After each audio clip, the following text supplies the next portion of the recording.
Ok. Sim, sim. Vambora. Vambora.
Reunidos por sua missão e convicções compartilhadas, 3 grupos uniram-se para formar a Igreja do Nazareno em 1908.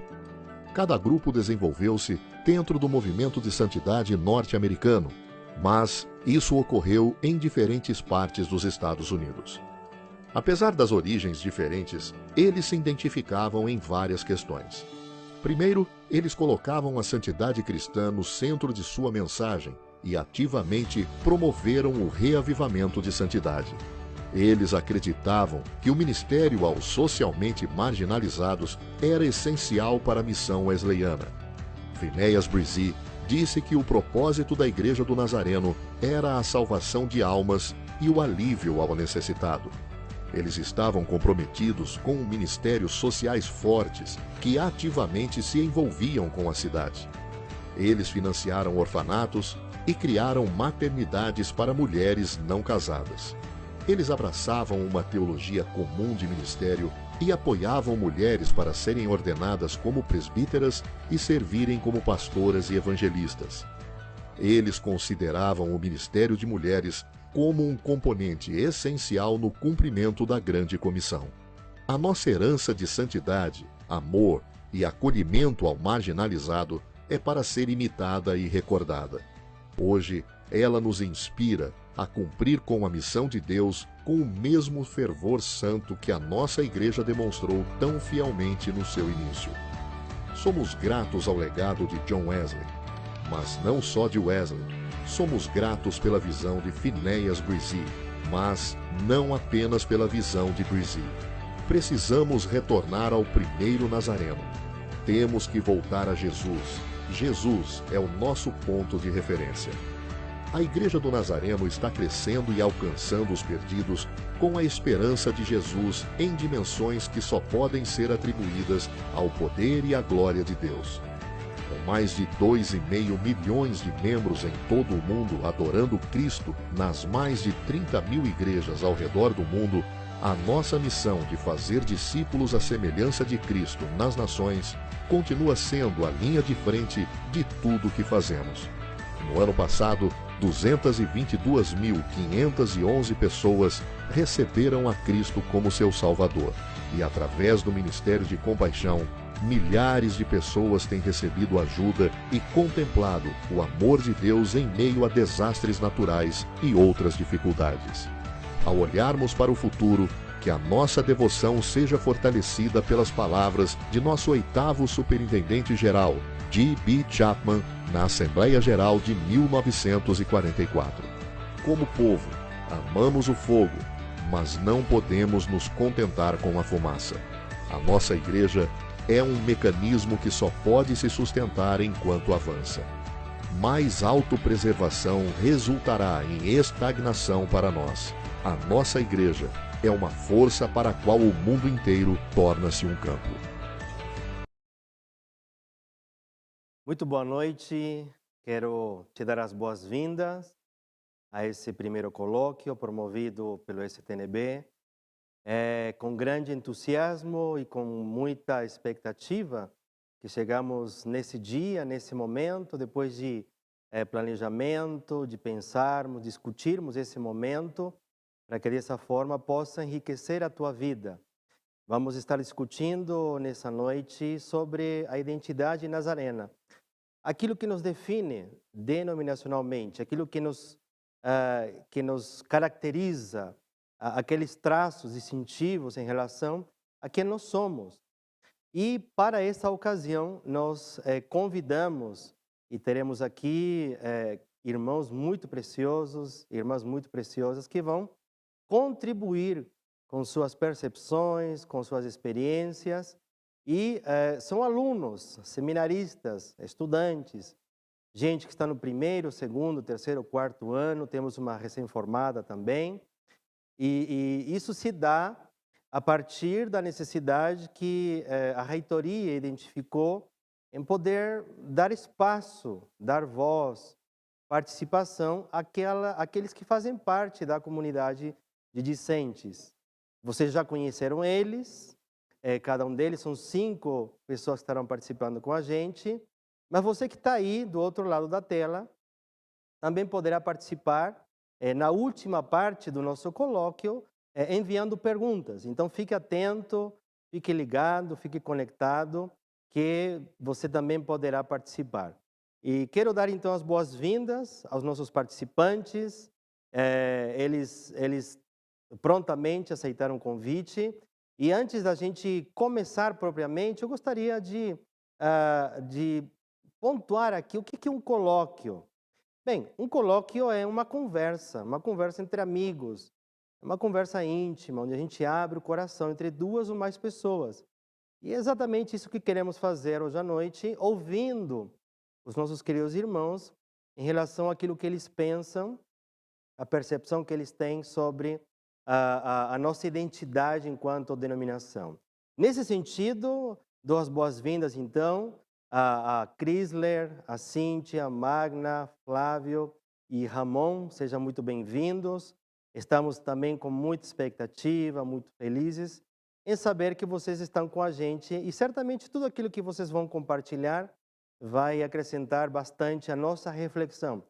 Estamos num momento bastante, na minha opinião, socialmente falando, bastante crítico, bastante delicado, que precisamos, de alguma forma, trazer à tona e levantar questões que têm a ver com a gente também, a partir dessa perspectiva eclesiástica e denominacional. Nós vamos ter 3 rodadas aqui de conversa, e mais uma vez uma conversa bastante amigável, com bastante abertura, e sem delongas, eu quero já chamar o Chrysler aqui, e queria te perguntar, Chrysler, qual que é a tua percepção, meu querido amigo, que você tem a partir da tua experiência como membro de igreja, como ministro, e claro, particularmente como seminarista, qual que é a tua percepção em relação à identidade nazarena, a nossa identidade enquanto denominação? Bênção, boa noite, pastor Carlos, boa noite aos meus colegas do seminário, boa noite a todos que nos acompanhem.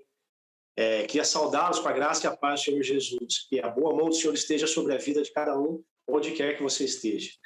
Pastor, eu acho interessante essa questão de identidade, porque penso que antes da gente pensar propriamente dita na identidade nazarena, eu acho que algo muito importante que o senhor já mencionou é fazer essa leitura do momento atual que nós vivemos, momento atual em que nós nos encontramos na história da humanidade.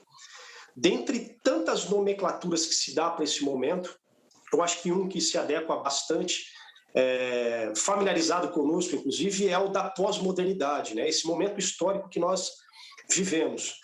E esse momento da pós-modernidade, esse período histórico, ele é caracterizado por algumas peculiaridades. Eu penso que, dentre elas, algumas características, né? Dentre elas, a gente tem a questão do relativismo, do imediatismo, da ojeriza à autoridade, de certo modo também a questão da liquidez na sua forma. E eu penso que esses aspectos juntos, desse período da pós-modernidade, eles têm a capacidade de causar uma espécie de crise de identidade em qualquer que seja a instituição, em qualquer nível e em qualquer esfera. Isso pode acontecer, desde que essas instituições e essas esferas cedam à tentação de querer pertencer de uma maneira desenfreada a essa pós-modernidade. Dito isso, eu passo para a questão da identidade. Ela não se encontra no momento de crise de identidade, mas como ela está inserida nessa cultura. E aí o recorte que eu faço da identidade nazarena é um recorte regional, pastor. Mas pensando na questão da pós-modernidade como evento e período de nível até mesmo global, por que não dizer isso, né?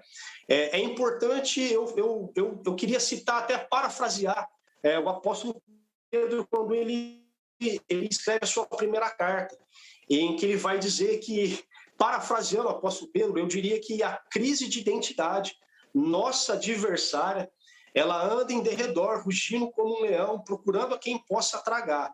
Então, eu acho importante, primeiro, a gente ter essa percepção da relevância que existe na discussão sobre a crise de identidade ou sobre uma possível crise de identidade que talvez nos ronde pelo período em que nós nos encontramos, onde o relativismo, onde o imediatismo, onde todas essas questões que caracterizam a pós-modernidade vão nos bombardeando, e se nós não estivermos atentos, nós cedemos à tentação de fazer parte desse período de maneira desenfreada.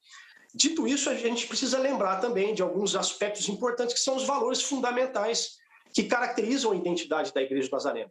Dentre elas, o fato de sermos um povo cristão e que adota como sua história a história do povo de Deus, ao longo do Antigo Testamento, do Novo Testamento e ao longo de todo o período da história da humanidade, e que professa o credo apostólico.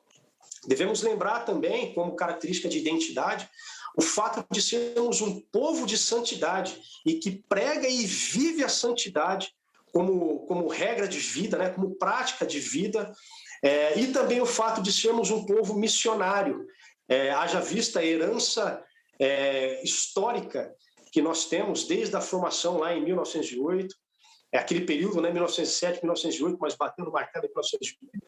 Enfim, o fato de sermos um povo missionário, mas que não só se preocupa com a questão das missões transculturais, por exemplo, mas que se preocupa também com a questão da missão. Sermos um povo missionário e missional, que tem os olhos para aquelas regiões onde a mensagem de Cristo não chegou ainda, pensando até em atravessando o Pacífico e o Atlântico, por assim dizer, mas também voltando os nossos olhos para a nossa prática, para a questão da missão, para o nosso arraial, para a nossa circunvizinhança, pensando na igreja como se fosse uma espécie de bomba, positivamente pensando, né, que explode e impacta toda aquela região que ela faz cercania ali. Então, eu acho que é importante a gente pensar que a identidade da Igreja do Nazareno é, na verdade, a própria identidade de Cristo, né? Ela se identifica com a identidade de Cristo.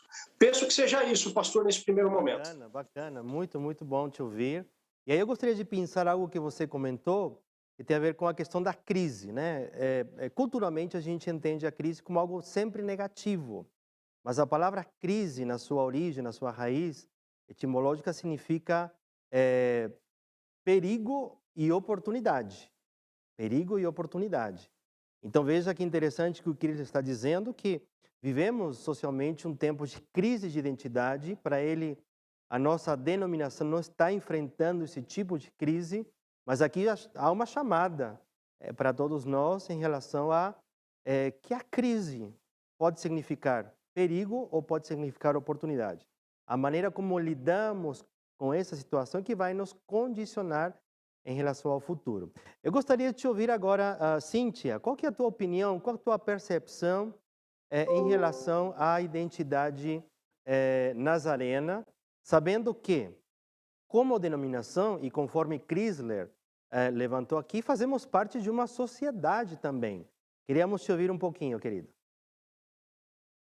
Sim, graça e paz a todos que nos assistem, que nos ouvem, que estão participando conosco. É bem dentro do que já foi comentado aqui. Eu vejo que somos uma igreja para um povo, somos um povo cristão e proclamamos o senhorio de Cristo. Somos um povo de santidade, trazemos essa herança, né? Chamados à santidade pelo nosso Deus, que é santo. E somos um povo com uma missão. Fomos enviados ao mundo para respondermos ao chamado de Cristo. Somos capacitados pelo Espírito Santo para proclamar o Evangelho da graça e cooperar ativamente na edificação da igreja, né, e na expansão do reino de Deus. Muito bem, Cíntia, muito obrigado pela tua contribuição, pela tua percepção. Estamos aqui mais uma vez dividindo aquilo que nós pensamos, aquilo que nós acreditamos, e isso, é claro, nos define, estabelece uma identidade para nós. Ramon, qual que é a tua opinião, qual que é a tua percepção em relação à identidade nazarena? Há quanto tempo que você é nazareno, querido?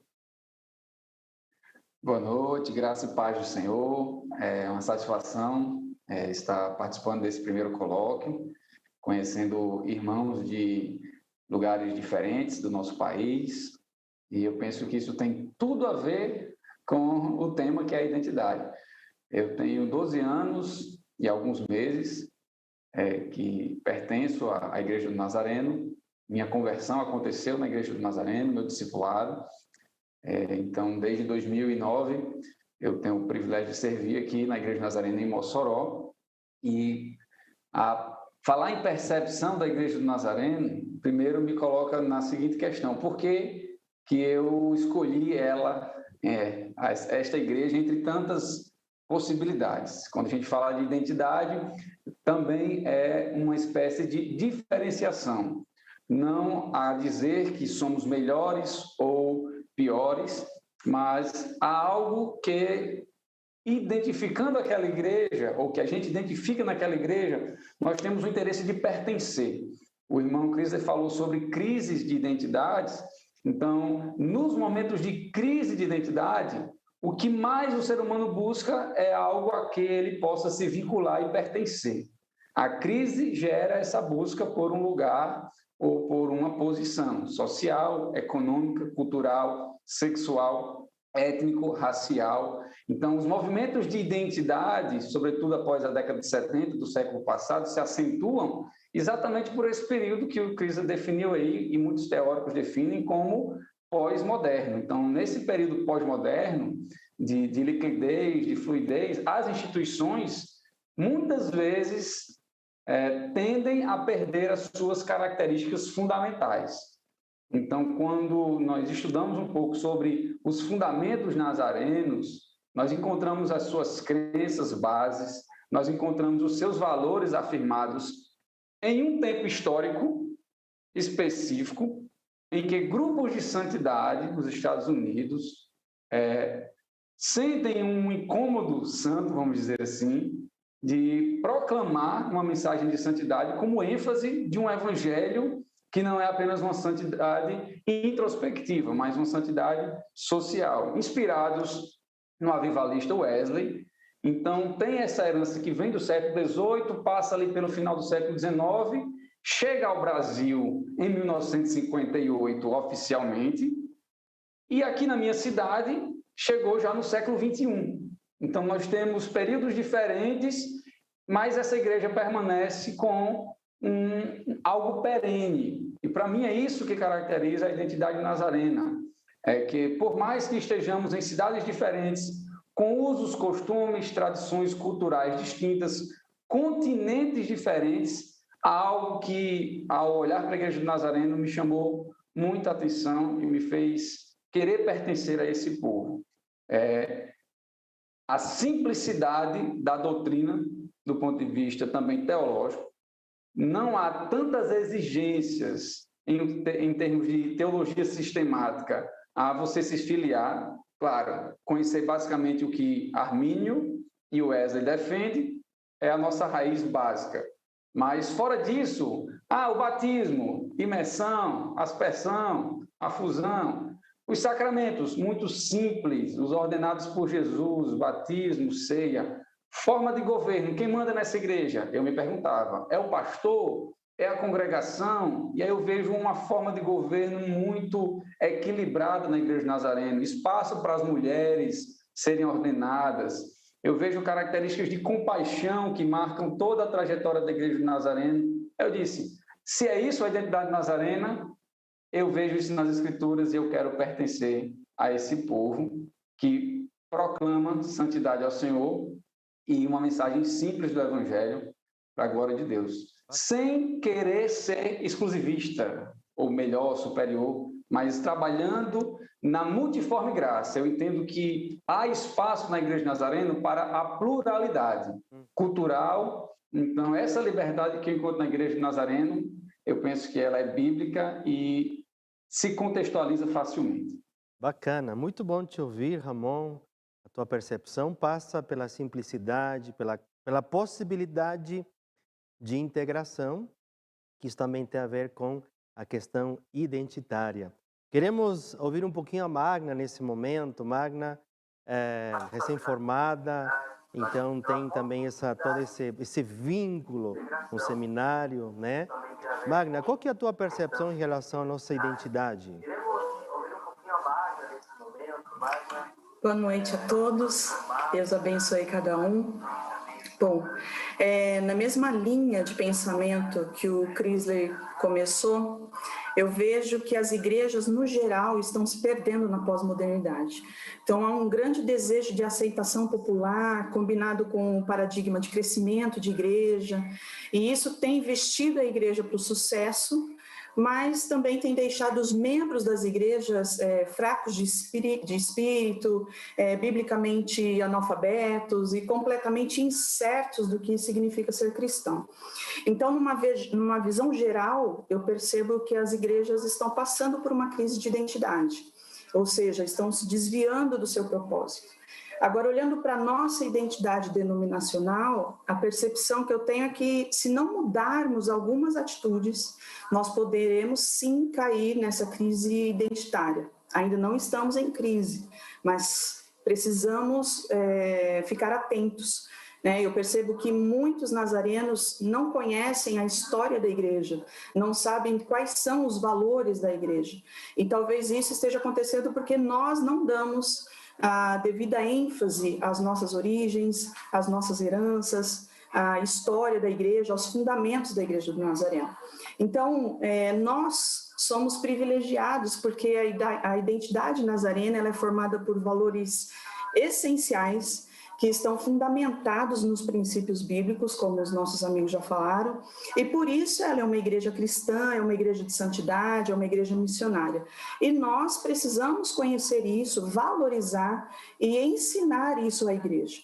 Então, seria muito interessante se todas as igrejas do Nazareno, uma vez por ano ou de tempos em tempos, refletissem sobre a identidade nazarena como nós estamos fazendo aqui, né? Então, refletir sobre a sua raiz histórica, os seus credos, os seus valores, porque dessa forma é possível um alinhamento, é possível uma reestruturação, uma renovação dentro dos princípios nazarenos e assim preservar a nossa identidade em meio a essa pós-modernidade que nós estamos passando.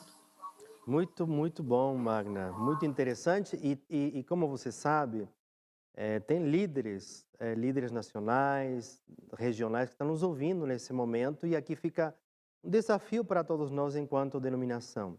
De tempos em tempos, né, anualmente a gente ter iniciativas que possam reforçar a nossa identidade. Não sei se vocês se lembram, mas quando a Igreja do Nazareno estava prestes a completar 100 anos de história, houve uma iniciativa global justamente para reforçar a nossa identidade. Foi um trabalho bastante interessante, muito bonito, que a nível global, todas as igrejas, toda a liderança se mobilizou justamente para consolidar. Por quê?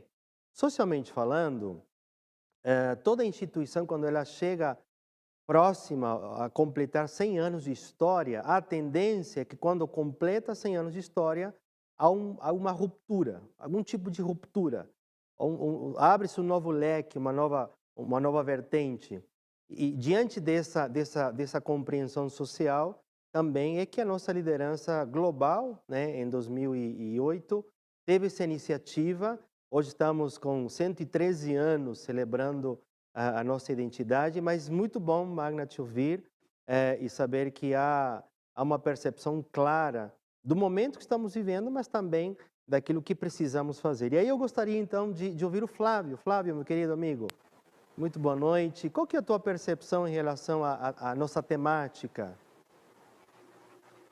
Boa noite a todos, é um prazer, uma honra, um privilégio estar aqui, né, nesse evento tão singular que eu creio abrir precedente para outros, né, até melhores, mas eu fico feliz por essa oportunidade. E quanto à pergunta tema, fala da nossa identidade, né? É a percepção, numa fala inicial, a percepção que eu tenho com relação a essa identidade, a nossa identidade da Igreja do Nazareno. Bem, eu sou oriundo de uma outra denominação, né? Eu sou cria do Evangelho, nasci em berço evangélico, graças a Deus por isso, né? Mas eu venho para a Igreja do Nazareno e eu tenho uma percepção. Que percepção foi essa? Eu fiquei feliz porque quando eu aqui cheguei, eu encontrei uma igreja que tem uma identidade, né? Isso me impactou bastante. Eu sei, talvez essa minha primeira fala seja um pouco romantizada, né? Mas foi a percepção que eu tive, uma igreja que tem uma unidade, tem uma identidade própria, né? Uma coisa que não é tão comum, né? Quem veio de fora sabe disso. E que identidade seria essa? Uma identidade missionária, é uma identidade que tem essa preocupação do que diz respeito à grande comissão, é uma igreja também educadora, né? Uma identidade educadora que se preocupa com os valores da educação cristã, da educação secular. Eu me identifiquei muito com a Igreja do Nazareno por esses aspectos. E aí, para melhorar mais, é uma identidade cuja teologia é armínio-wesleyana. Eu já tinha ouvido falar sobre esses termos, mas não juntando os dois, né? Unindo essa fusão, né, de identidade armínio com a wesleyana. Então, eu fiquei muito feliz quando eu chego, então, na Igreja do Nazareno, eu vejo uma igreja com a identidade que preenche umas lacunas no meio evangélico. E essas lacunas, como disse o Ramon também, né, vou pegar até uma palavra dele aqui, muito longe da gente querer ser melhores, né? Nós não somos sectários. Aliás, a Igreja do Nazareno entende ser um braço do cristianismo, né? Não somos exclusivistas, mas a nossa identidade, ela, pelo menos, né, sendo levada mesmo a sério, vai manter acesa no meio cristão a chama da graça. Porque nós precisamos perguntar, sobretudo, uma vez nazarenos, o que estamos fazendo aqui? Qual é o nosso papel?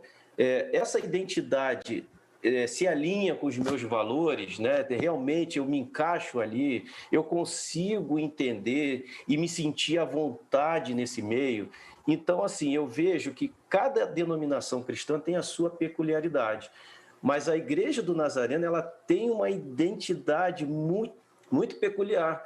E assim, como nós somos um braço do cristianismo, nós temos aí uma sensação de pertencimento. Eu pertenço a um grupo que tem valores. Que valores são esses? Que valores são esses? Será que eu consigo me encaixar ali? Legal. Somos um povo cristão, somos um povo de santidade, somos um povo com uma missão. Que missão é essa? Fazer discípulos à semelhança de Cristo em todas as nações. E só para fechar essa minha primeira fala, eu quero compartilhar uma experiência que eu tive com um amigo. Assim que eu chegava na Nazareno, em 2008, ele disse para mim assim, olha, por que a Igreja do Nazareno? E eu disse para ele, olha, a Igreja do Nazareno tem uma coisa que me chamou muita atenção, é a ênfase na santidade. Isso eu estou amando. E aí eu falei para ele sobre a doutrina de santidade. E ele foi um pouco irônico, ele falou assim, olha, eu nunca vi isso na minha vida. Eu disse para ele, então você precisa conhecer mais a história de Wesley. Então, assim, nessa minha primeira fala, eu compartilho essa experiência, porque ali eu percebi que realmente eu estava ingressando numa igreja de uma identidade que falava muito com aquilo que eu acreditava. Muito bom, Flávio. Bacana te ouvir. E como você pode perceber, você que está nos acompanhando, as percepções estão diferentes. É claro que há pontos em comum, mas cada um deles tem uma percepção diferente. E isso nos ajuda a viver aquilo que a nossa denominação nos permite. Na medida em que temos uma única identidade, definida por valores medulares, que eles inclusive citaram. Ao mesmo tempo, temos autonomia. Uma igreja local tem autonomia para viver a sua identidade. Isso é extremamente bacana, interessante. E é a partir dessa realidade, na minha opinião, é que precisamos, de forma saudável, viver a nossa identidade. Quem somos enquanto nazarenos? Temos valores, temos características, temos algo que nos distingue de outras denominações. E é a partir dessa compreensão, mas também da autonomia que podemos ter, e o que é que pode ou nos permite, melhor, viver essa autonomia? Bem, esse aspecto doutrinário com ênfase na santidade, porque a partir de uma vida ancorada nessa ênfase doutrinária, que compreendemos o sentido de pertença, como foi dito aqui, de identidade, de pertença, de liberdade, de autonomia. Então, olha que coisa interessante, como é bom ouvir gente que faz parte do Polo de Mossoró, de Campinas, de Hortolândia, do Rio de Janeiro, enfim. Temos aqui pessoas representando essa comunidade de discentes. Nós contamos hoje, enquanto instituição, com quase 500 alunos. É claro que não tínhamos como colocar um representante de cada polo, porque não íamos ter condições nem logística para isso, mas há aqui uma boa representatividade. Aqui há um eco daquilo que nós somos quando pensamos territorialmente no Brasil. E temos agora uma segunda rodada, vamos dar start a uma segunda rodada, e o nosso vice-reitor administrativo, o pastor Altieres, faz parte de um time de pastores aqui na região de Hortolândia também, e está integrado ao time do STNB. Ele formulou uma pergunta que os nossos queridos participantes vão responder, e aí, conforme eu for chamando, eles vão compartilhando a opinião deles. Então, vamos ouvir essa pergunta do pastor Altieres. Olá, muito boa noite a todos os participantes desse colóquio. Que a graça do Senhor esteja sobre todos vocês. É sempre um desafio e, ao mesmo tempo, uma ótima oportunidade reunir no mesmo lugar alunos, professores, líderes locais, distritais e, por que não dizer, regionais e globais. Bom, todos nós sabemos que somos herdeiros do movimento de santidade do século XIX e que fazemos parte de uma igreja centenária.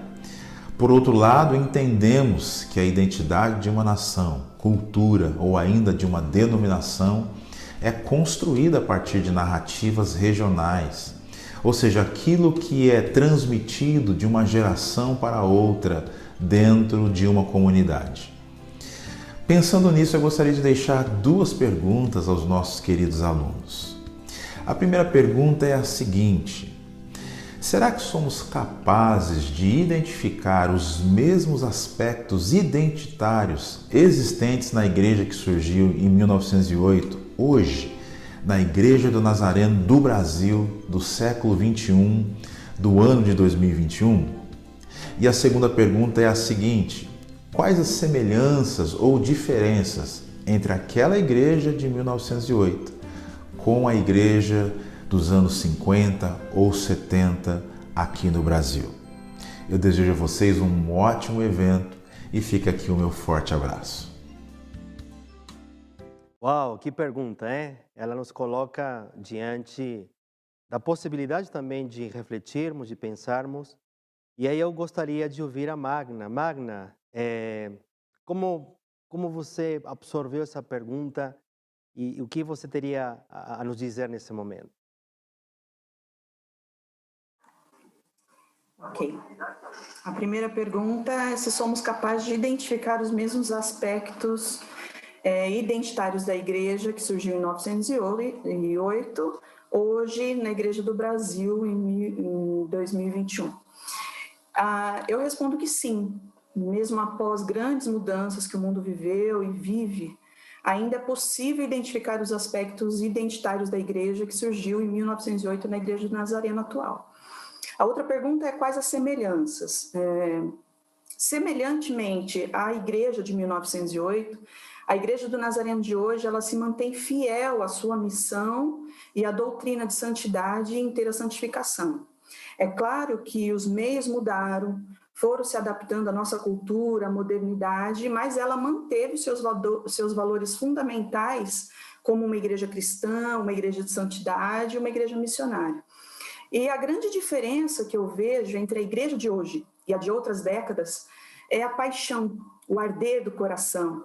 Então, ao ler a história, a gente vê que o povo de santidade ardia por expressar sua fé de uma forma tangível.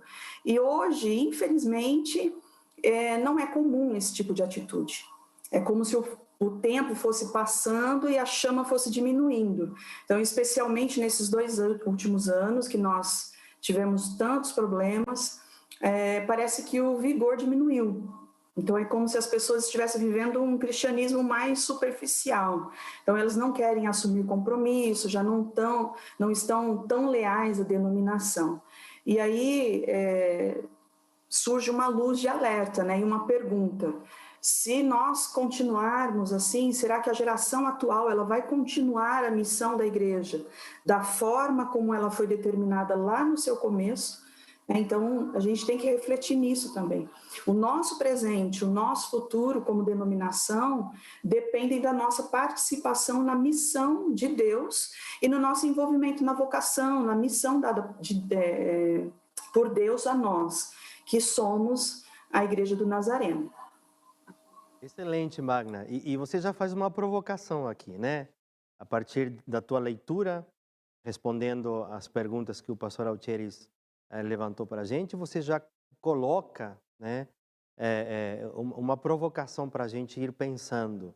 E quem sabe no final a gente consiga avançar um pouquinho em relação a isso, mas a expressividade identitária passava muito por esse fervor. Quando a gente lê a nossa história, quando vamos à fonte histórica, podemos perceber isso certamente. Muito obrigado, Magna. Ramon, como você poderia nos ajudar a compreender melhor esses 2 aspectos que o pastor Altieri colocou em tom de pergunta para a gente? Pois bem, é sempre interessante fazer essa reflexão histórica, esse retrospecto, e alguém até aqui já no chat colocou, né, o que é que a gente poderia perguntar ao Phineas Bressi se a gente pudesse voltar ao tempo. Acho que o pastor Altieri colocou algo também para nós nesse sentido, né? Olha, pensem em 1908 e pensem agora em 2021, o que é que permaneceu, o que não permaneceu, porque estava ali num momento histórico de união de igrejas, firmando convicções que traziam consensos mínimos para uma convivência que já nascia plural. Haviam metodistas de base, haviam pessoas vindo de outras denominações, presbiterianos e assim vai, até a definição do que era pentecostal estava ainda em mutação. O próprio wesleyanismo, né, também já tinham ali várias vertentes sobre a inteira santificação, que se confundia para alguns com perfeccionismo.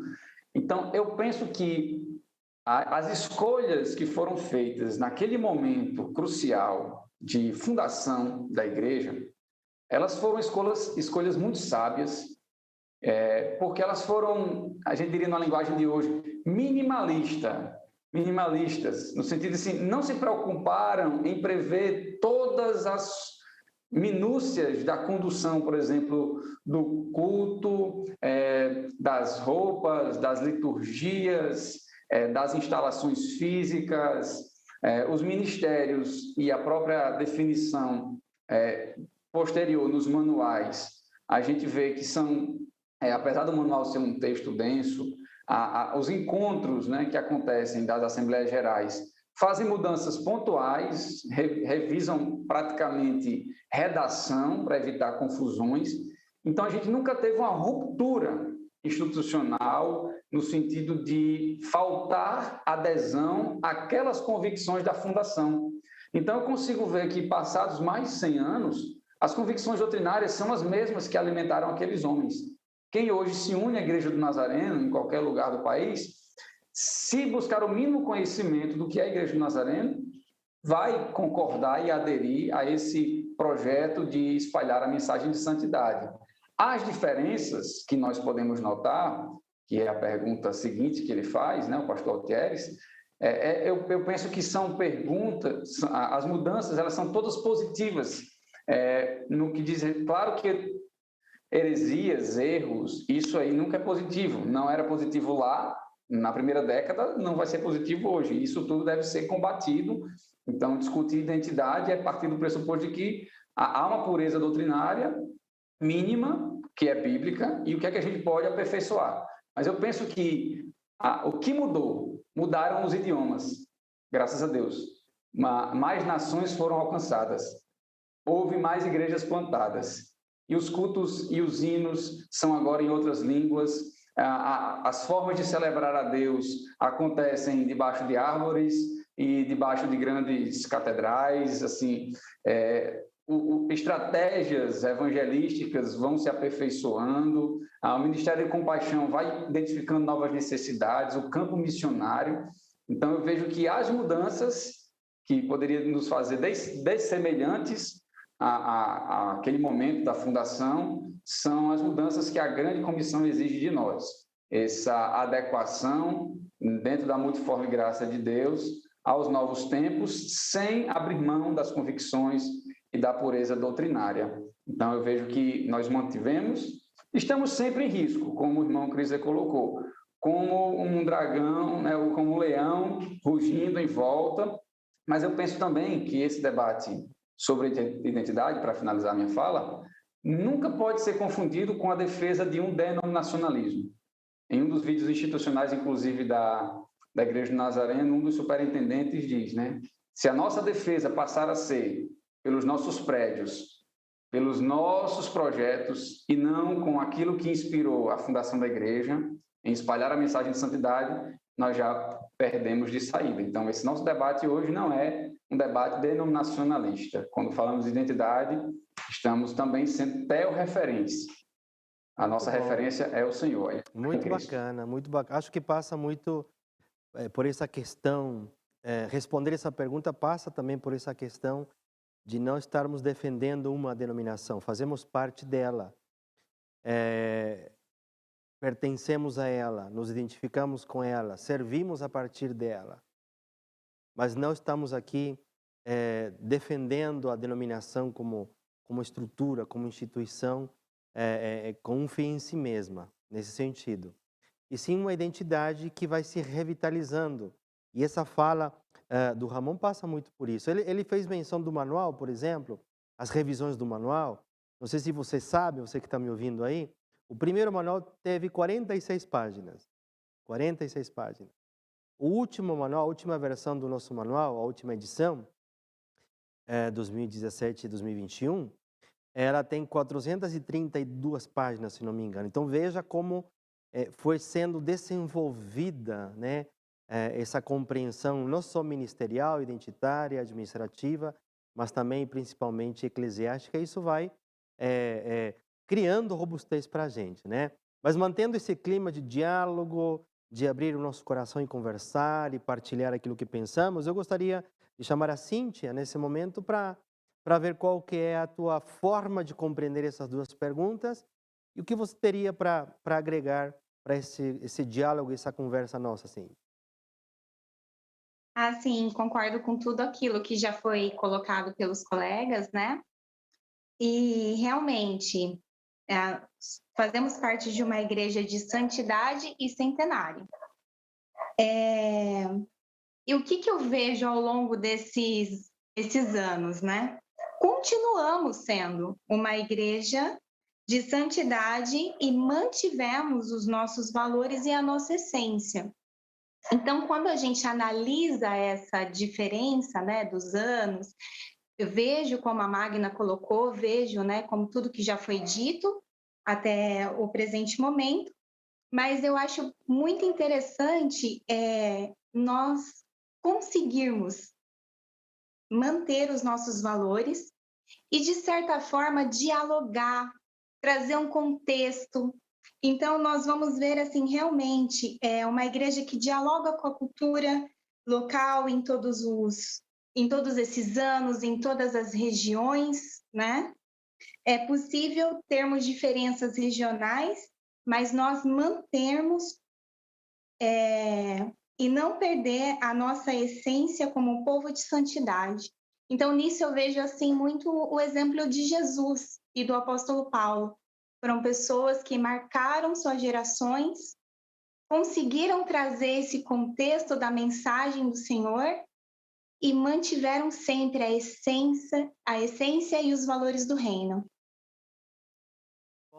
Bom, a tua resposta passa muito pela capacidade que devemos nutrir o tempo inteiro de nos contextualizarmos sem perdermos essa identidade, essa base doutrinária, conforme você comentou inicialmente, que é santidade missional, né? Muito obrigado, Cíntia. Flávio, qual que é a tua opinião em relação a essas duas perguntas que foram articuladas e levantadas aqui pelo pastor Altieri, para que a gente possa avançar um pouquinho nessa reflexão nossa nessa noite?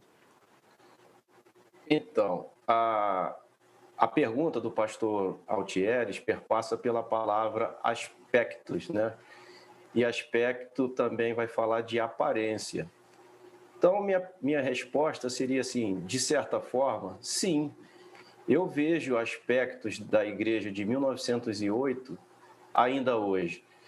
Quando eu leio sobre as nossas origens, né, a nossa história, eu vejo muitos pontos em comuns.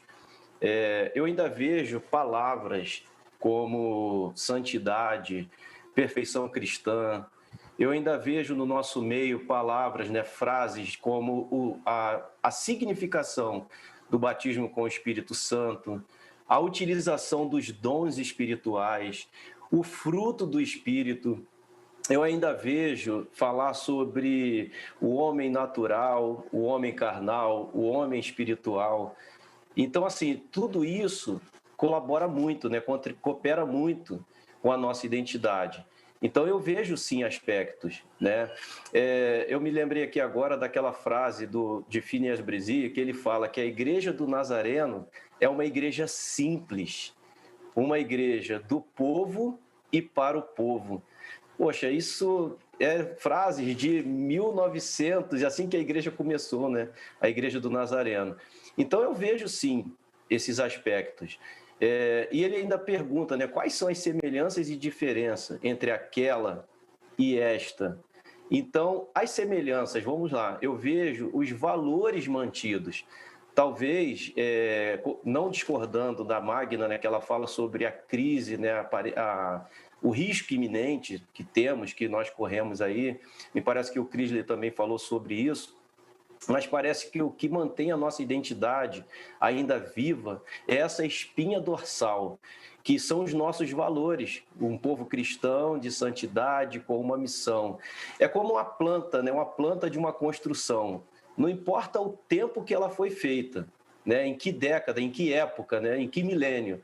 Se seguirmos aquela planta do jeito que ela está ali, a construção vai ser a mesma. Então, eu vejo que essa semelhança é real. Nós temos essa espinha dorsal ainda. E eu também pontuo aqui aquela atmosfera inicial com que a igreja foi inaugurada, a Igreja do Nazareno. Uma atmosfera que não saiu a partir de um racha, não foi a partir de uma dissensão, né, de uma disputa, mas sim de uma união de movimento de santidade, de vários movimentos de santidade. Então, assim, essa intenção inicial, eu vejo presente hoje, sim. E também a intenção de manter nossas crenças, nossos valores, aquilo que nós acreditamos, né, manter a nossa identidade. E talvez, como diferença, né, essas foram as semelhanças. Mas as diferenças que eu posso pontuar aqui é que estamos falando também de um intervalo de mais de um século, né? Então, a gente consegue também ver algumas coisas diferentes. Como foi dito aqui, eu não me recordo quem disse exatamente, mas tudo sofre transformações. O tempo, ele vai fazer com que as coisas modifiquem, né? Eu estava vendo esses dias aqui a minha identidade, a minha cédula de identidade. Eu, olhando para aquela foto, um menino de 14 anos, eu falei, Jesus, eu preciso trocar minha identidade. Né? Só que a minha identidade, a cédula, o papel, mas perceba que as coisas mudam e eu me vejo hoje um homem maduro. Eu não sou mais aquele menino de 14 anos, né? 14 anos. Então, assim como a minha identidade, aquela cédula, sofreu uma corrosão com o tempo, nós vemos na igreja de hoje, 2021, esse risco iminente, né, da transformação, dos perigos que nos rondam, como o Ramon falou, né, como andam em derredor, buscando a quem possa tragar. Né, esse perigo de afetar a nossa identidade é real. Então, eu vejo esse perigo hoje que a igreja daquela época não tinha. Eu posso pontuar assim. Então, eu fecho assim. Nós precisamos orar para que os nossos valores essenciais, a espinha dorsal da Igreja do Nazareno, não se percam. E é que estes valores continuem norteando as nossas atividades e a nossa postura enquanto nazarenos. Excelente, muito bom. E você colocou algo bastante interessante, que certamente será trabalhado pontualmente ou especificamente na nossa Semana Teológica de setembro, e no finalzinho eu vou falar sobre isso, tá bom? Mas a questão de uma identidade madura, Flávio, uma identidade madura. Podemos manter os valores que nós somos, mas nós vamos desenvolvendo, vamos crescendo, passamos por transições, enfim.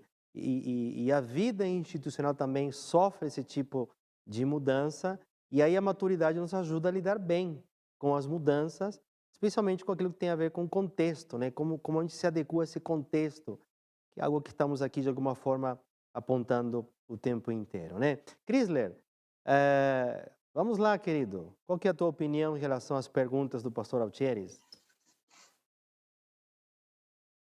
Legal. Eu achei incrível a forma como o Flávio pontuou essa fala dele, né? A resposta dele também. E corroborando com os meus colegas, eu creio que sim, nós conseguimos identificar os aspectos da identidade da Igreja do Nazareno, desde lá do seu surgimento, mas eu volto a frisar a importância que há na revisitação dessa identidade, periodicamente, né? Eu acho que os colegas já pontuaram bastante algumas coisas, eu queria acrescentar algo mais. Quando a gente olha para a Bíblia, por exemplo, especificamente pensando no livro de Juízes, no capítulo 2, a gente vai identificar lá que logo depois da morte de Josué, toda a geração que com ele convivia morreu também, e depois surge uma nova geração que não tinha conhecimento nenhum de Deus e tampouco por aquilo que Deus havia feito pelo povo de Israel.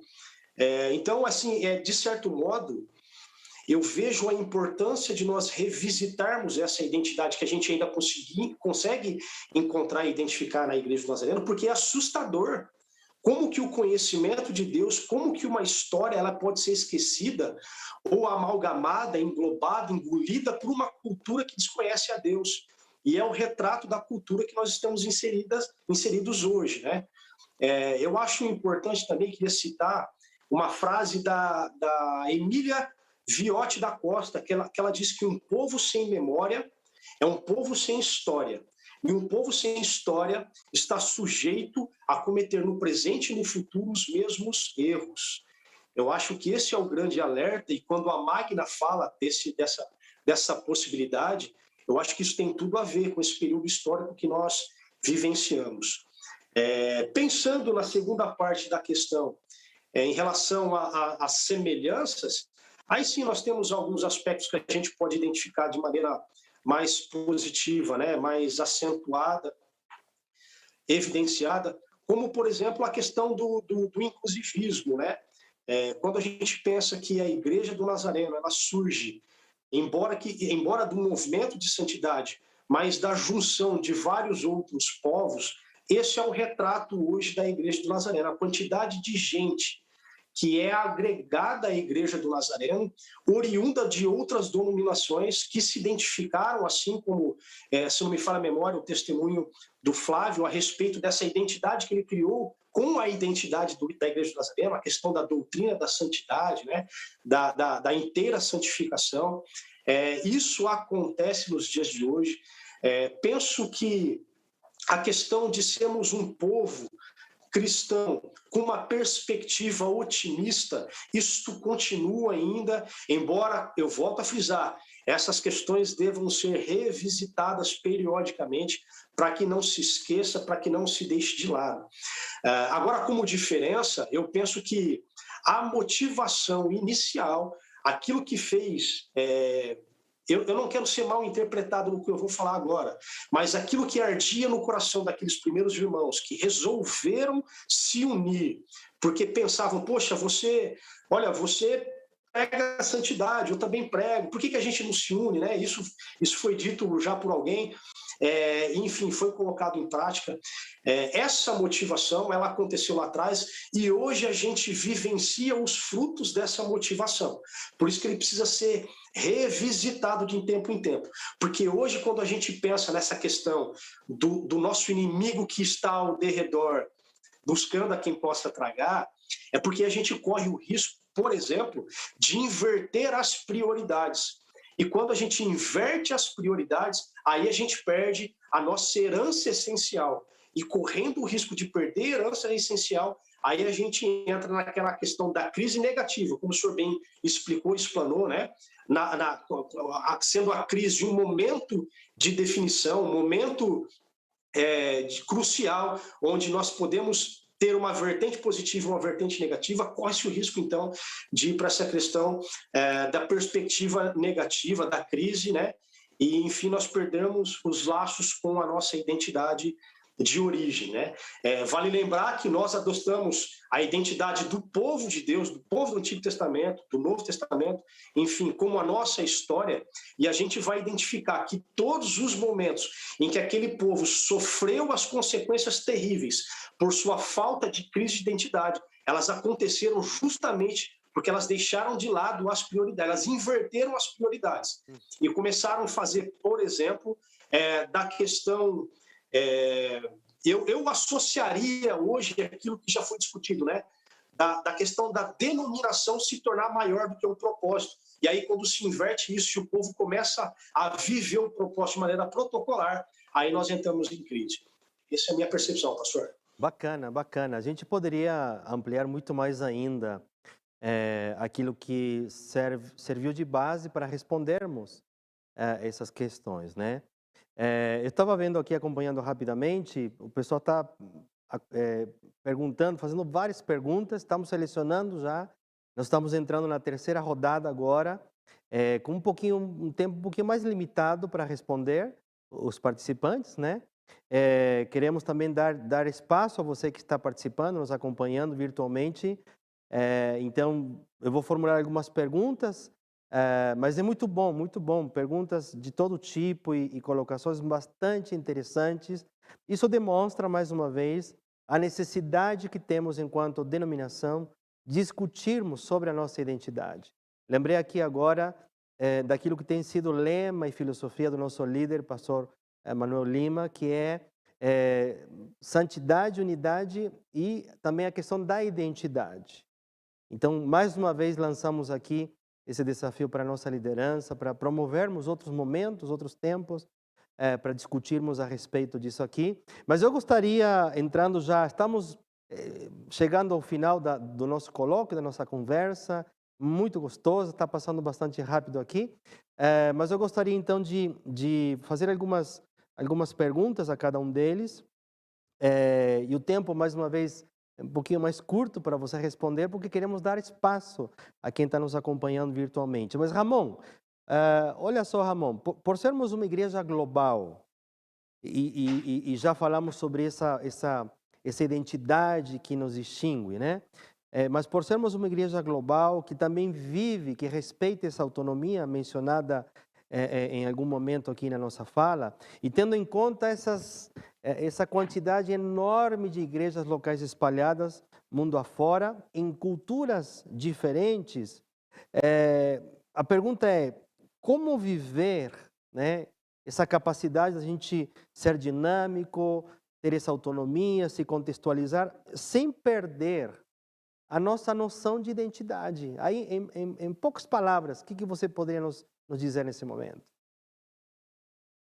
Para conseguir manter identidade em um tempo diferente, em contextos diversos, é fundamental que haja diálogo. E eventos como esse, que é um colóquio, em que a gente ouve, que a gente fala, por exemplo, na explicação anterior eu mencionei, né, o termo perfeccionismo. O irmão Antônio Cesimar aqui já dialogou comigo, disse, olha, mas eu estava falando que havia uma necessidade de definir qual a percepção que nós tínhamos sobre perfeição cristã, né? Então, o Finney defendia essa, mas não foi a nossa percepção, nós não adotamos essa percepção, Então, ruídos de comunicação podem acontecer, né? Então, naquele momento histórico, nós precisamos tomar decisões. O que é que se tem de por pentecostal? Mantém ou não o nome pentecostal na igreja? Foi uma mudança de nomenclatura?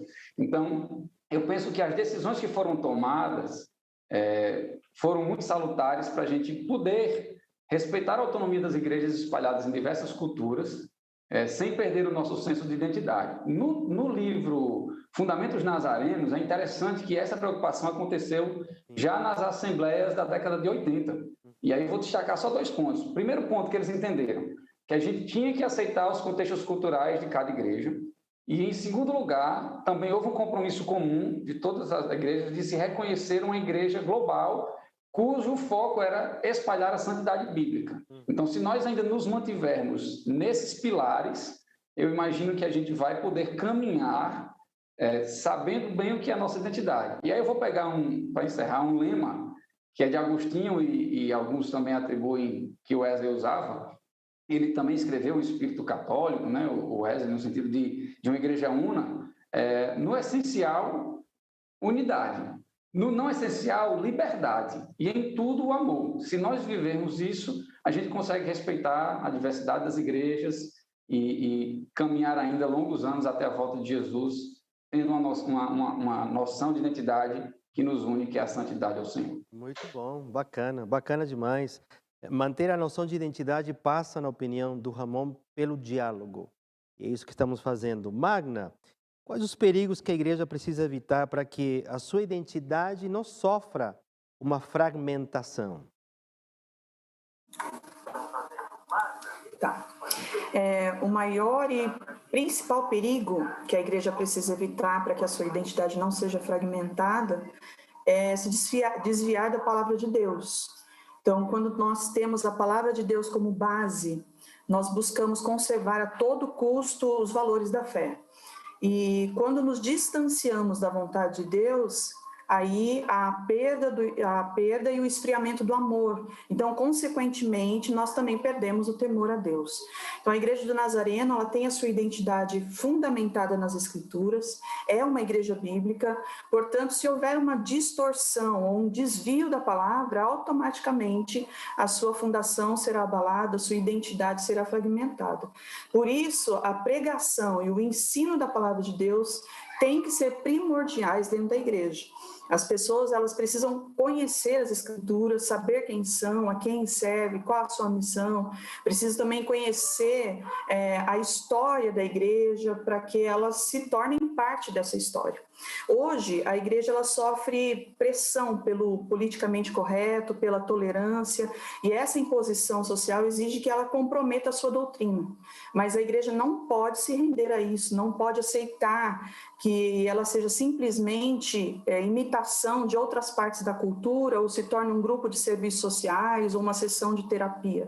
Nós precisamos manter a ortodoxia da igreja, onde os membros que compõem essa igreja são discipulados, são ensinados a viverem em santidade e em ter a santificação como verdadeiros cristãos que somos discípulos de Cristo.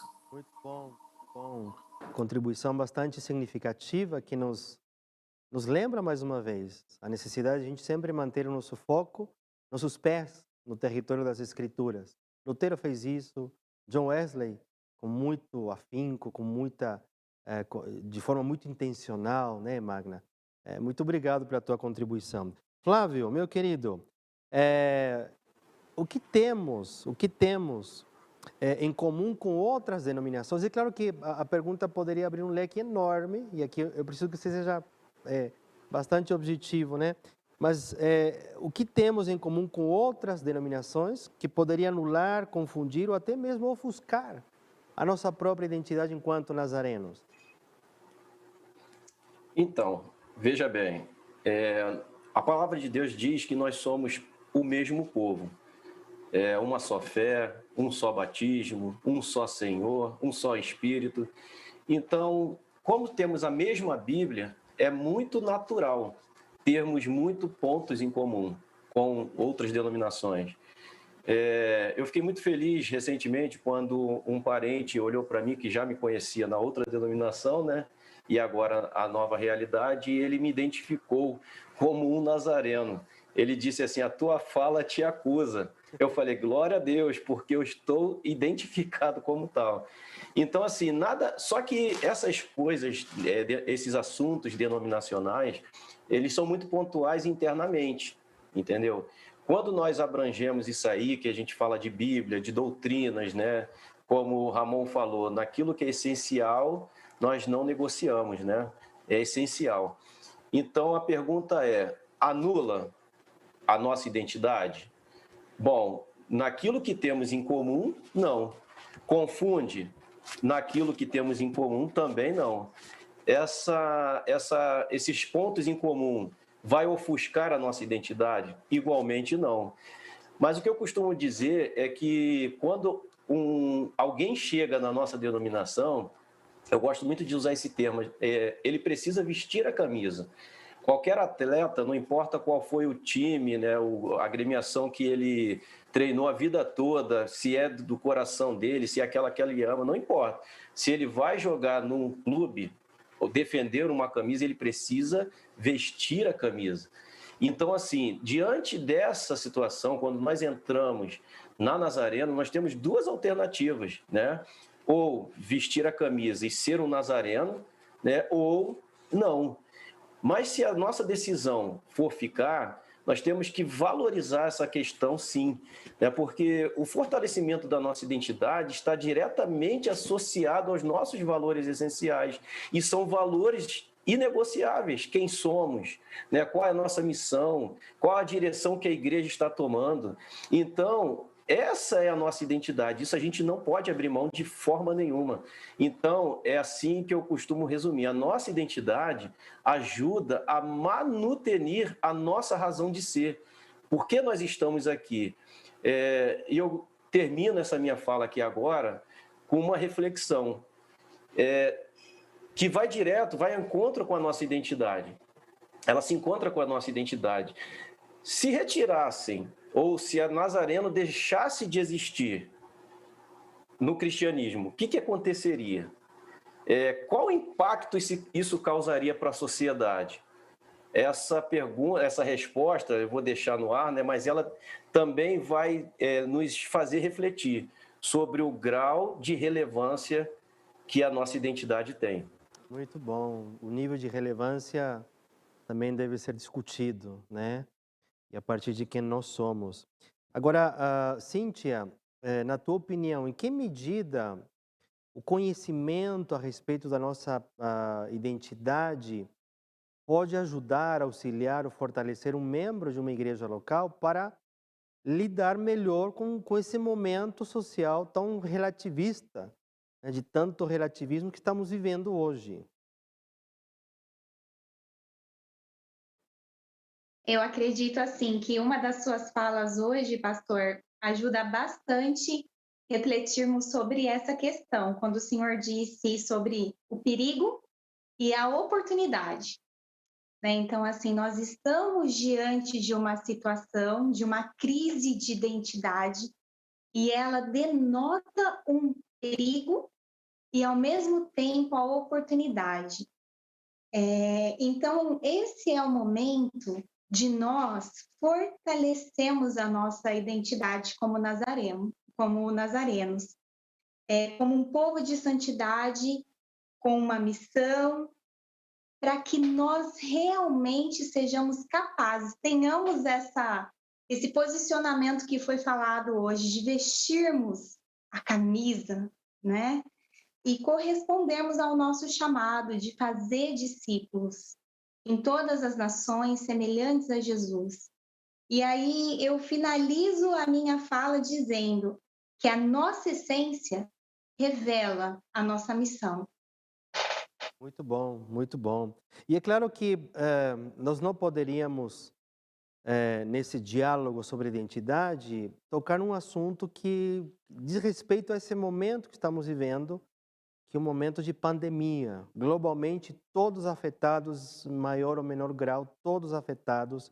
Nesse sentido, Chrysler, na tua opinião, qual que é o impacto causado, né, pela pandemia e como evento global para a praxis da nossa igreja, da nossa denominação? O que você tem visto? O que você tem percebido em relação a isso? Como que a Igreja do Nazareno, é claro que não podemos ser tão específicos, tão pontuais, tão assertivos, né? Mas temos a liberdade de abrir esse leque e perguntar: como você tem visto as igrejas? O que a Covid-19 tem provocado no ambiente da Igreja do Nazareno e especialmente a questão da nossa identidade? Muito bem, pastor. Eu acho que quando a gente olha para todas as respostas e todas as questões que nós tivemos até agora, a gente percebe que muitos são os desafios, eles são grandes, né? Quando a gente associa todos esses desafios ao momento de pandemia, então eles são potencializados. E aí, de fato, entra essa questão do perigo e da oportunidade. Então, o recorte que eu quero fazer aqui é regional, né? Veja, eu estou no interior de São Paulo, numa cidade que, só na cidade de Hortolândia, nós temos aproximadamente 16 igrejas do Nazareno. Né? Mas nós temos outras cidades, é uma região metropolitana, temos quase 2 milhões de habitantes aqui nessa região metropolitana. Obviamente, eu não consigo fazer a leitura de toda essa região, mas um recorte regional específico. E aí eu queria fazer alguns apontamentos, então. O primeiro é que está relacionado ao perigo em que nós estávamos, essa é a leitura regional que eu faço, né? Recorte regional, em que a pandemia serve como uma oportunidade da gente repensar e refletir a respeito de algumas coisas que nós vínhamos fazendo. Obviamente, fica aqui todos os meus sentimentos a tudo de ruim que a pandemia tem causado no sentido de ceifar vidas, né? E todo o meu respeito, eu acredito que o nosso respeito acerca disso também. Mas quando nós pensamos na praxis da igreja, nós nos deparamos com um alerta.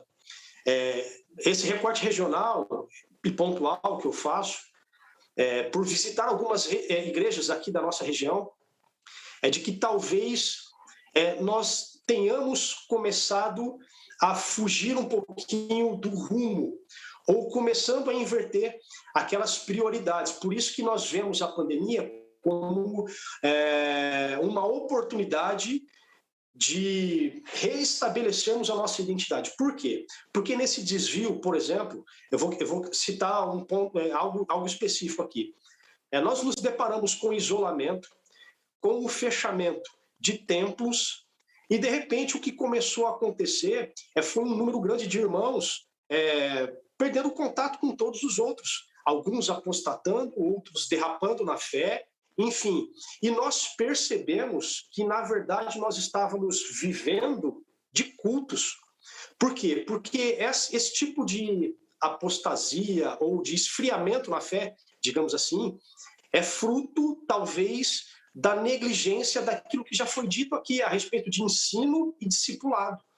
Talvez nós tenhamos falhado nesse aspecto. Quando nós olhamos para a prática de Jesus e nós declaramos que a nossa identidade está na identidade de Jesus, nós vemos que começamos ou conseguimos perceber que para cada pregação de Jesus, ele tem aproximadamente de 3 a 4 ensinamentos. Então Jesus ensinava e pregava. Ensinava e pregava. E nós nos vemos numa condição em que nós só fazíamos culto. Por isso que teve esse esfriamento. E nós chegamos à conclusão, por exemplo, de que isso era tão sério, quando nós pensamos em discipulado, não dava tempo. Por quê? Porque nós tínhamos que montar as estruturas do culto. Nós precisamos de dinheiro ou de verba para investimento em material de ensino, em material de discipulado. Mas aí nós nos pegamos com talvez uma escassez, porque nós deveríamos comprar uma câmera de ultra resolução, de última resolução, de última geração, para a produção de culto.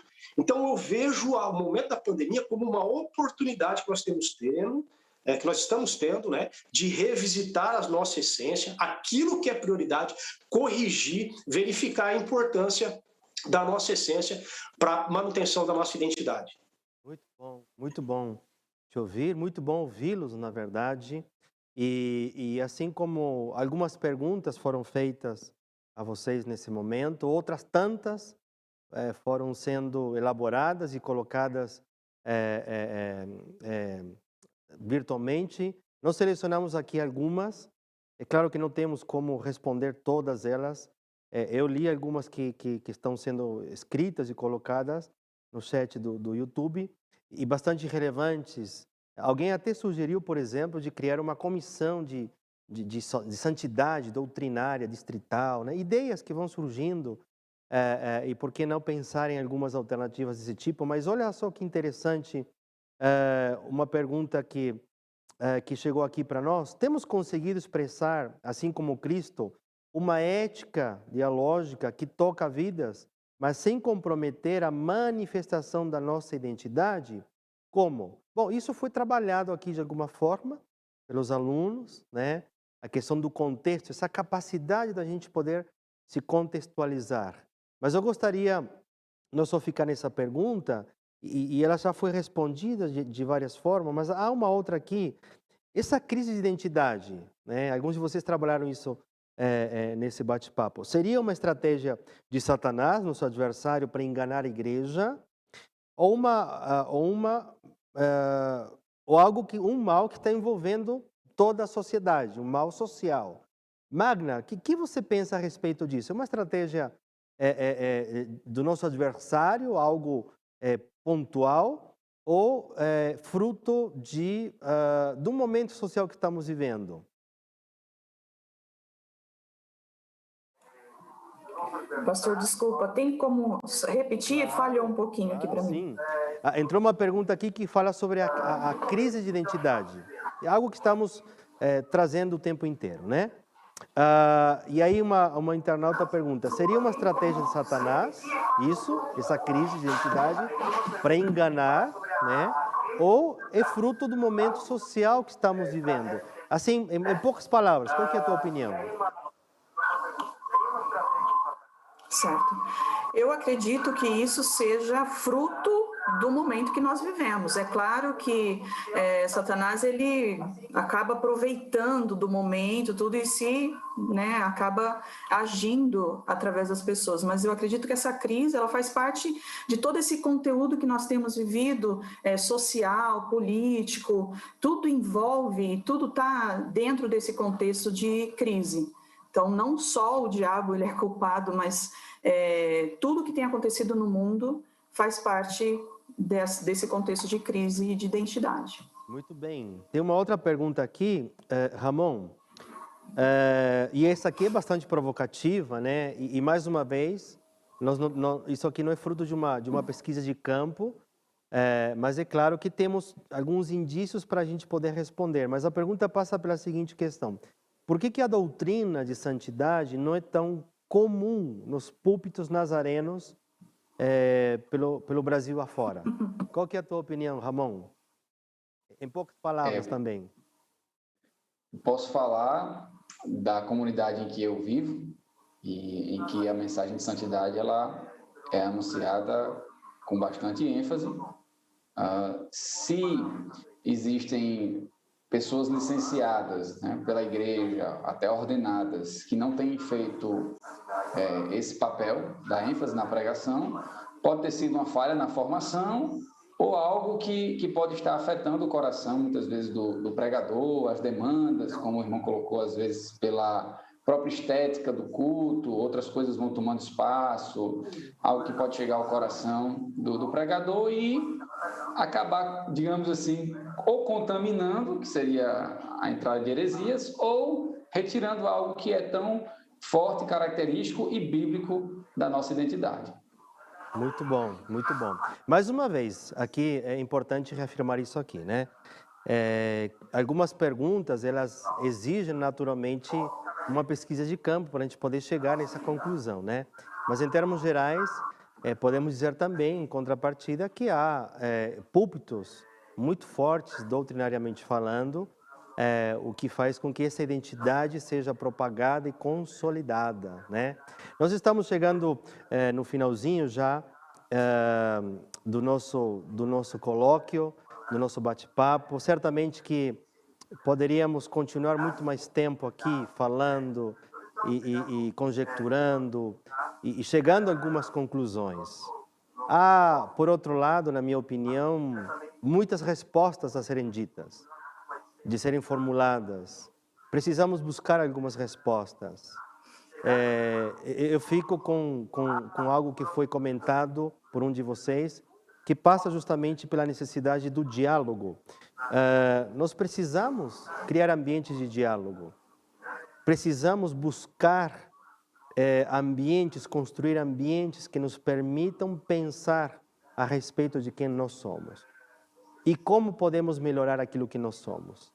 Acho que não apenas manter e preservar aquilo que nós somos, mas também buscar como melhorar isso, como nos tornarmos melhores, que o dia de amanhã nos encontre melhores do que hoje, né?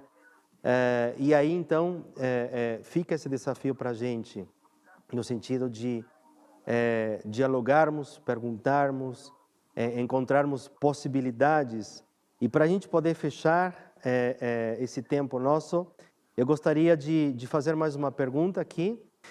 Uma forte característica nazarena é o entendimento do significado de batismo com o Espírito Santo, a experiência de santificação. Como fortalecer esse conceito alinhado com a nossa identidade? Então, passa aqui muito pela questão da nossa doutrina e um aspecto que é fundamental, que nos define, que vamos trabalhar isso na Semana Teológica também. Mas eu gostaria, Cíntia, rapidamente, o que você poderia falar a respeito disso? Enquanto você aparece aqui na tela para mim, que uma forte característica nazarena é o entendimento do significado da experiência de santificação. E a pergunta é como fortalecer, eclesiasticamente falando, esse conceito a partir da nossa identidade. É uma pergunta muito interessante. E, assim, para dialogar com essa pergunta, eu vou contar um pouquinho da minha experiência. No início da minha conversão, eu tinha um desejo muito grande de ser batizada pelo Espírito Santo. Mas era, assim, algo que eu buscava intensamente. Eu queria ser cheia do Espírito Santo. E eu busquei isso, fui batizada pelo Espírito Santo na minha adolescência. E eu tinha aquilo como um marco. E isso aconteceu na minha adolescência. Então, assim, se aconteceu, se havia esse desejo, acima de tudo, foi o Espírito Santo, né, que vai trabalhando no nosso coração, na graça convencedora, que vai nos direcionando nessa graça, maravilhosa graça. Mas há alguém que precisa pregar. Não só pregar, isso precisa ser ensinado, enfatizado.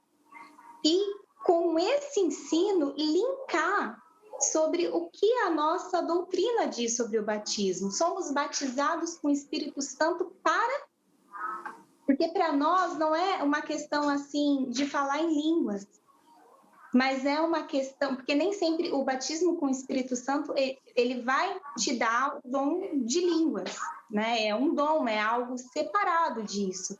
Mas você é cheio do Espírito Santo para cumprir a missão do Senhor. Então, eu acredito que essa é uma temática que precisa ser mais ensinada, que precisa ser mais gostou muito e que sejamos nós né? Aqueles que vão falar, O que você achou? que vão trazer a mensagem de forma realmente amorosa aos corações dos nossos discípulos e dos membros da nossa igreja. Muito bem, muito obrigado pela tua contribuição. Nós estamos já fechando esse tempo nosso aqui. Alguém queria fazer mais algum comentário final? Flávio, gostaria de fazer mais um comentário final? Chrysler, nessa última rodada nossa aqui? Pois não, Flávio, vamos lá. Então, interessante essa colocação da Cíntia, né? Eu vibrei muito aqui com o que ela falou, porque eu acho que a experiência dela é a nossa experiência, né? Quando nós buscamos. A grande questão é que quase todas as igrejas, se não todas, falam de batismo com o Espírito Santo, né? Mas a questão aí que vai sobrepor é o que é batismo, né?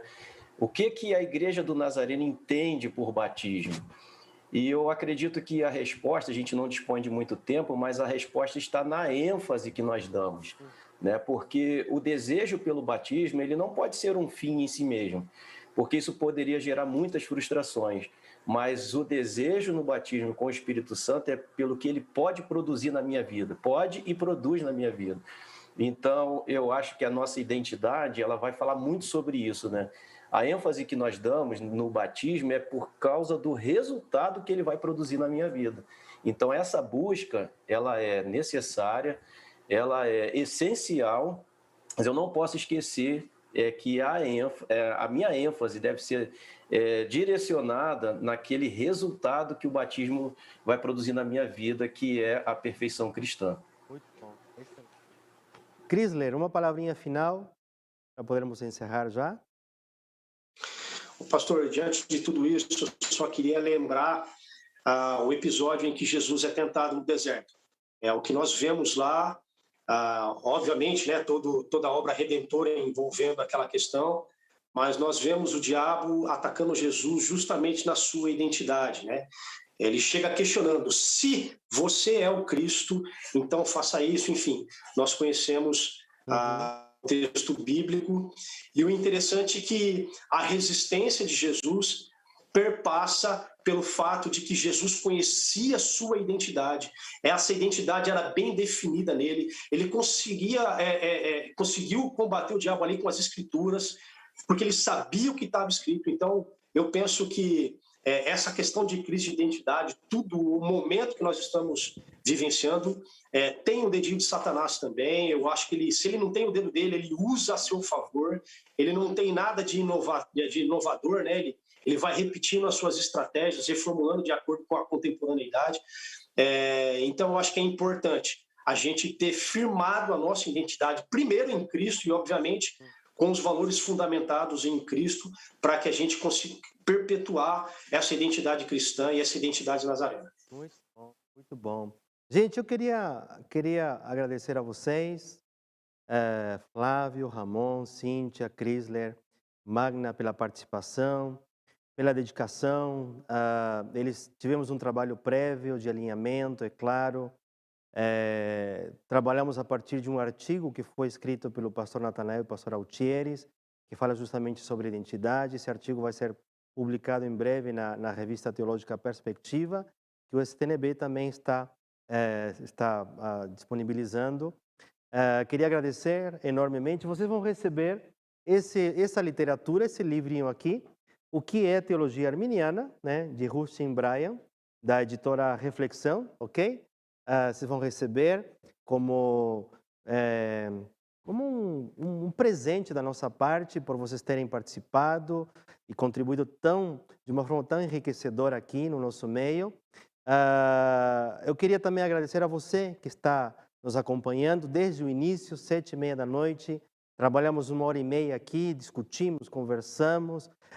Mais uma vez, eu acredito que há muitas perguntas a serem respondidas, mas este colóquio, e eu encerro com isso, faz parte da nossa Semana Teológica que vai acontecer no mês de setembro. Já temos a confirmação de 3 superintendentes gerais, que serão os palestrantes, e também outros líderes e gestores educacionais, tanto do Brasil como fora do Brasil, que estarão participando juntamente conosco a partir dessa palestra que vai ser ministrada. Teremos na segunda, na terça e na quarta-feira da Semana Teológica essa busca de compreensão, de uma melhor compreensão sobre a identidade nazarena. O colóquio serviu primeiramente para dar voz e participação à nossa comunidade de discentes, de alunos, de estudantes, de seminaristas, mas também para pavimentar esse percurso até a Semana Teológica e aquilo que vamos trabalhar nesses 3 dias, daqui a 2 meses aproximadamente. Quero te agradecer então pela tua participação, pelas tuas contribuições, você que mandou perguntas.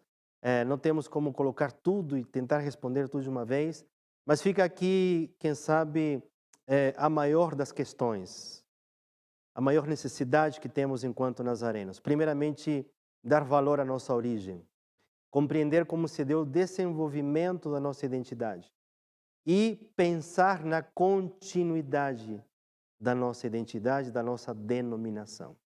Com isso encerramos, louvamos a Deus pela tua vida, louvamos a Deus pelo teu ministério e agradecemos também, eu particularmente quero agradecer ao pastor Natanael pela confiança, atribuindo essa responsabilidade, e também ao pastor Altieres, que trabalhamos esses últimas semanas intensamente para que esse projeto possa acontecer e aconteceu de uma forma, eu acredito, a nos edificar, a nos abençoar, nos enriquecer.